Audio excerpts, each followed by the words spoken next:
Hello guys, आप सब कैसे हो। आशा करती हूँ आप सब अच्छे ही होंगे। मैं रेनू, आपका मेरे चैनल पे स्वागत है। सबको नमस्ते, राधे राधे, जय श्री कृष्णा। जैसे कि गाइस आप जानते ही हो, मैं हिस्ट्री पढ़ाती हूँ आपको। हिस्ट्री का हमारा वैदिक सभ्यता का पार्ट 6 चल रहा है। इससे पहले पार्ट में करा चुकी हूँ। आप मेरे पूरा प्ले लिस्ट में जाकर वीडियो को देख सकते हैं। उससे आपको सारा टॉपिक समझ में आएगा। और इसके बाद में सारे वेद कराने के बाद क्वेश्चन आंसर कराऊंगी। अभी पहले मैं वेद करा रही हूँ। आज ये अभी हमारा सेकंड वेद है यजुर्वेद। यजुर्वेद के बाद फिर अर्थात वो आएगा हमारा वो सामवेद आएगा या हमारा। अब इससे पहले कि आप हमारी सारी प्लेलिस्ट में जाकर वीडियो देख सकते हैं, आपको टॉपिक भी मिलेंगे, क्वेश्चन आंसर भी मिलेंगे। गाइस मेरी तबीयत खराब हो रही है, इस वजह से मैं प्रॉपर ठीक तरह से वीडियो भी नहीं बना पा रही। आप आवाज़ में थोड़ी प्रॉब्लम हो तो वीडियो को आप दोबारा देख सकते हैं, उससे आपको समझ में आ जाएगा। चलो आज का टॉपिक स्टार्ट करते हैं। यजुर्वेद का ये सेकंड पार्ट है। यजुर्वेद का उपवेद कहा जाता है। ये जो हमारा यजुर्वेद है इसको हम उपवेद भी कहा जाता है, और धनुर्वेद को ही यजुर्वेद को ही कहा जाता है। धनुर्वेद भी इसी को कहा जाता है। यजुर्वेद का अर्थ यह से समझो, यह से यज्ञ और यह से यजुर्वेद। तो जब भी यजुर्वेद में आपको ये पूछा जाए कि इसका संबंध किससे है, तो यज्ञ पूजा पाठ वगैरह से इसका संबंध है। सर्वप्रथम राज सूर्य तथा वाजपेयी यज्ञ का उल्लेख मिलता है। जो हमारा यज्ञ हुए हैं, सर्वप्रथम राज सूर्य और वाजपेयी यज्ञ हुए हैं, जिनका हमें प्रमाण मिलता है, उल्लेख मिलता है। मान लो वैदिक कालीन प्रमुख प्रयुक्त शब्द। वैदिक काल में जो सबसे ज्यादा प्रयुक्त होने वाले शब्द थे ना, उनको पहले क्या बोला जाता था, उनका अर्थ है। जैसे राजा है, राजा को गोप्ता बोला जाता था। आप इन शब्दों को बहुत ध्यान से समझना, क्योंकि इन शब्दों से क्वेश्चन आंसर बनते हैं।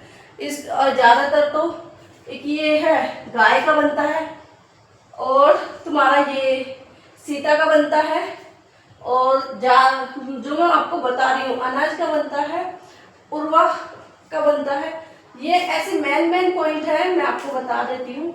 एक तो ये अनाज, ये उर्वा, और एक ये सीता, और ये बढ़ाई करी युद्ध। ये ऐसे शब्द हैं जिनके क्वेश्चन आंसर बनते ही बनते हैं। आप इन्हें बहुत अच्छे से समझना। राजा का अर्थ होता है गोप्ता। एक तरफ तो शब्द लिखे हैं, दूसरी तरफ ये अर्थ लिखे हैं। मैंने वैसे हॉरिजॉन्टल नहीं लिख पाई, मैं इनको ऐसे ही लिख दिया जैसे, क्योंकि अगर मैं हॉरिजॉन्टल में लिखती तो ये वे यहाँ से स्टार्ट करती, तो फिर कुछ इधर आते कुछ इधर। मैंने इस तरह से आगे उसमें लिख दिया। कोई बात नहीं, आप इसी तरह से समझ लो। राजा, गोप्ता, धनी व्यक्ति, गोमत। देखो धनी व्यक्ति का क्या आया है, यहाँ गोप्ता है और यहाँ गोमत है। ज्यादातर इसे गोमत को पब्लिक ये होता है कि मिस्टेक हो जाती है कि हम गाय को गोमत समझ लेते हैं, लेकिन गाय का अर्थ गोमत नहीं है। ये रहा, गाय का अर्थ है अधन्य।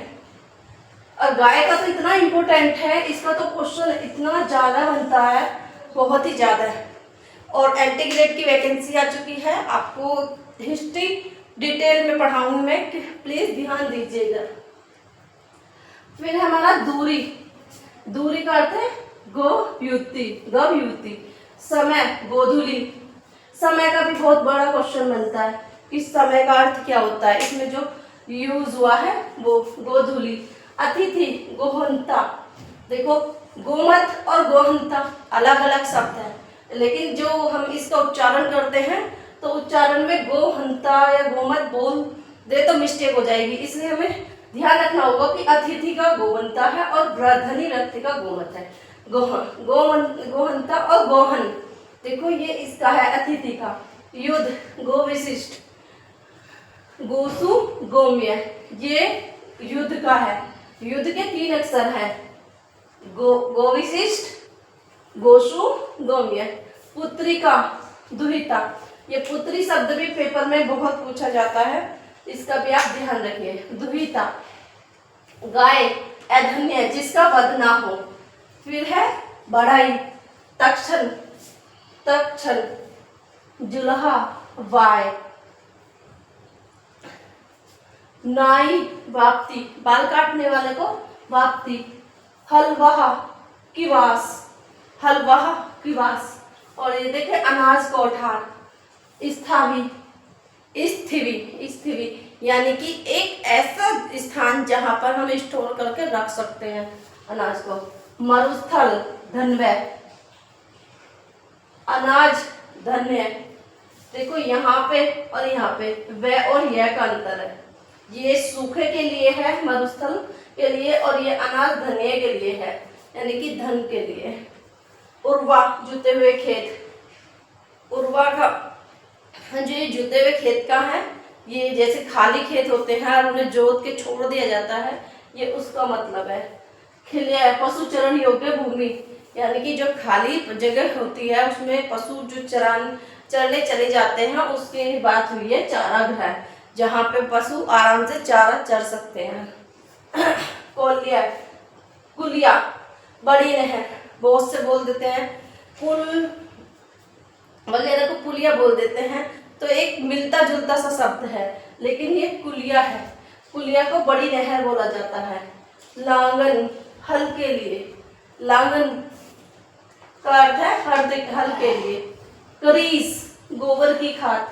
अब वैसे तो सब ज्यादातर बोलते हैं गोबर की खाद का कोई दूसरा शब्द नहीं पता ज्यादातर।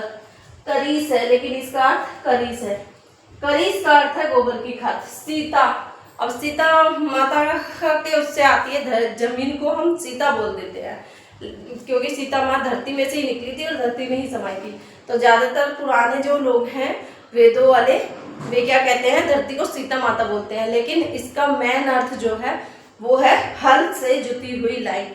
जैसे हमने कोई खेत खरीद लिया, जैसे हमने ये हमारा खेत है और इसमें हमें जैसे कुछ बोर गन्ने वगैरह बोते हैं, तो उसमें ऐसे लाइन बनाते हैं ना, ये लाइन, ये जो लाइन है ये ही है हल से बनी नालियाँ। हल से बनी एक ये इधर आ गई, एक इधर आ गई, ये जो बीच में जो ये नाली बनी ना, यही होती है हल से बनी नालियाँ। ठीक है, आप समझ गए होंगे बच्चों।